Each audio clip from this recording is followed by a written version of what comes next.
Welcome to Samba Samba. Enjoy the video. In this video, I will explain how to grind moringa leaves into powder. First, gather about 200 grams of fresh moringa leaves, ensuring they are vibrant green and free from blemishes.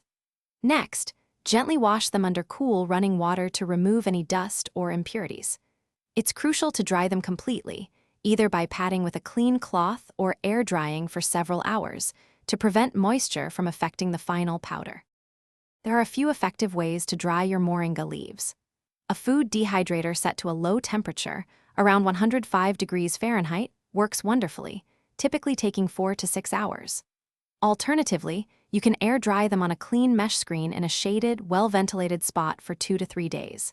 If using an oven, set it to its lowest temperature, keeping the door slightly ajar to allow moisture to escape, for about 2 hours. Once your moringa leaves are completely dry and brittle, they are ready for grinding. A coffee grinder or a high-speed blender is ideal for this step.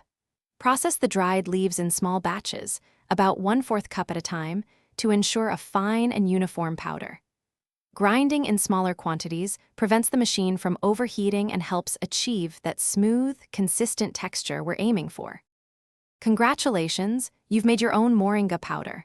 To maintain its potency and freshness, store it in an airtight container, such as a glass jar with a tight-fitting lid. Keep this container in a cool, dark pantry or cupboard, away from direct sunlight and moisture.